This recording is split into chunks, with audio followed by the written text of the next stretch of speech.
bau mulut. Nah, keadaan ini sering banget kita alami. Memang dianggap wajar, tapi membuat rasa tidak nyaman, apalagi saat berpuasa. Nah, di episode kali ini Hidup Sehat bersama Dr. Ekles akan membahas kesehatan rongga gigi dan mulut, apalagi bau mulut saat berpuasa. Kali ini saya bersama dengan Dr. Gigi Alis Tampu Bolon. Oh ya, selamat menunaikan ibadah puasa. Ya, selamat pagi Dr. Alis. Selamat pagi, Dok. Apa kabar? Alhamdulillah sehat. Ya, selamat menjalankan ibadah puasa ya. Terima kasih. Selalu sehat.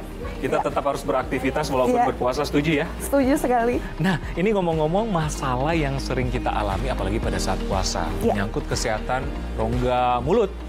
Bau mulut saat puasa. Nah, yang menjadi pertanyaan mungkin pemirsa di rumah, apa sih penyebab bau mulut ini? Iya, sebelum saya menjawab pertanyaan Dr. Ekles, saya ingin menyapa pemirsa Hidup Sehat bersama Dr. Ekles. Selamat menjalankan ibadah puasa. Nah, benar sekali Dr. Ekles bahwa banyak orang yang mempertanyakan mengapa pada saat kita berpuasa aroma nafas kita menjadi lebih menyengat. Nah, penyebabnya itu ada dua. Yang pertama, karena kita tidak melakukan aktivitas mengunyah, sehingga jumlah air liur kita itu menjadi berkurang. Kemudian yang kedua, kita juga tidak melakukan aktivitas minum sehingga rongga mulut kita menjadi kering. Apabila rongga mulut kita kering, kemudian jumlah air ludah kita berkurang, maka bakteri-bakteri akan berkembang biak tidak terkendali, mengeluarkan gas sulfur yang mudah menguap, sehingga aroma nafas kita itu menjadi tidak segar atau lebih menyengat. Seperti itu. Seperti itu. Jadi kompleks ya, mengenai sirkulasi di dalam rongga mulut ya. Dan memang hal yang lumrah ya pada saat puasa ya. Iya, itu biasa terjadi. Biasa terjadi. Memang kadang-kadang kita merasa tidak nyaman ya. Betul sekali. Nah, mungkin ada nggak tips dari Dr. Alis untuk mencegah bau mulut ini, apalagi saat berpuasa?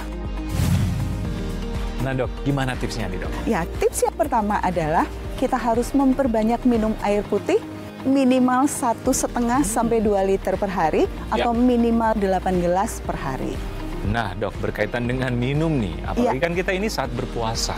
Nah pemirsa pengen tahu sih bagaimana meminum 8 gelas sehari, sedangkan kita lagi puasa nih dok. Tentunya kita tidak bisa sekaligus minum 8 gelas sehari. Kita bisa membagi 3 bagian. Yang pertama, pada saat berbuka puasa 3 gelas, kemudian pada saat kita mau tidur malam 2 gelas, kemudian 3 gelas lagi pada saat kita mau sahur. Air putih itu membantu untuk membersihkan sisa-sisa makanan yang tertinggal, terutama di sela-sela gigi kita, Dr. Ekles. Setuju ya. Jadi ya sebijak mungkin kita membagi, bukan 8 gelas langsung sekalian, tapi dibagi tadi ya, 3, 2, 3 ya. Tips yang kedua adalah sebaiknya kita menghindari makanan-makanan yang mengeluarkan aroma menyengat, seperti bawang putih, bawang bombay, pete, dan lain sebagainya. Sebaiknya kita lebih memperbanyak mengkonsumsi makanan yang berserat, terutama buah. Karena buah bisa membantu melembabkan rongga mulut kita karena aktivitas mengunyahnya lebih lama. Baik. Memang syarat sangat berguna ya di samping kesehatan pencernaan, ternyata rongga mulut ya. Oke, yang ketiga dokter. Yang ketiga, ini yang paling penting Dr. Ekles. Karena sebaiknya kita harus merawat kesehatan gigi kita, bukan hanya bersih tetapi sehat. Bagaimana caranya? Tentunya dengan menggunakan bahan-bahan yang tepat. Nah, dokter tadi kan menyebutkan bahan yang tepat. Nah, bahan yang tepat untuk pembersih gigi seperti apa, dokter? Jadi harus kita ketahui bahan pembersih gigi itu ada 2. Yang pertama, pasta gigi. Yang kedua, obat kumur. Saya katakan tadi bahwa yang menyebabkan nafas kita tidak segar adalah bakteri yang berkembang biak tidak terkendali. Sebenarnya, pelindung alamiah kita, air ludah, itu bisa mengendalikan pertumbuhan bakteri, dengan catatan fungsi atau kualitasnya harus terjaga atau harus baik, Dr. Ekles. Jadi memang menyangkut kualitas air liur atau air ludah. Nah, bagaimana sih menjaga kualitas ini? Mungkin pemirsa ingin tahu kualitas air ludah atau air liur tetap baik.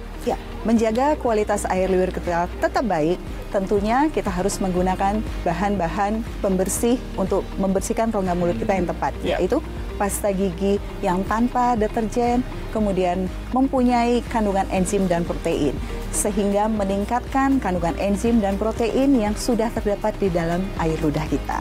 Seperti itu, dok. Nah, bagaimana dengan obat kumur, dok? Nah, obat kumur yang harus kita hindari adalah yang pertama, obat kumur yang mengandung alkohol karena semakin membuat mulut kita menjadi kering. Kemudian kita harus menghindari obat kumur yang menggunakan antiseptik karena antiseptik itu membunuh kuman. Kita tahu bahwa kuman tidak boleh dibunuh tetapi harus dikembalikan. Jadi gunakanlah obat kumur yang free alkohol dan free antiseptik. Setuju, apalagi di saat bulan puasa ya. Benar sekali, dokter. Terima kasih Dokter Alis. Sama-sama, Dokter Selamat Egless. menjalankan ibadah puasa. Terima Tetap kasih. semangat. Iya. Oke pemirsa, betapa pentingnya menjaga kesehatan rongga dan mulut dan betapa pentingnya untuk memilih obat gigi dan pembersih mulut yang tepat untuk Anda. Tetap bersama kami di Hidup Sehat bersama Dokter Egless. Kita akan kembali setelah yang satu ini.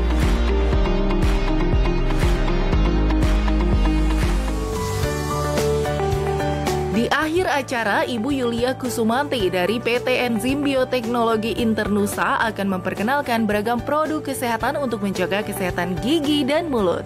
Saksikan setelah yang satu ini, tetap di Hidup Sehat bersama Dokter Egless.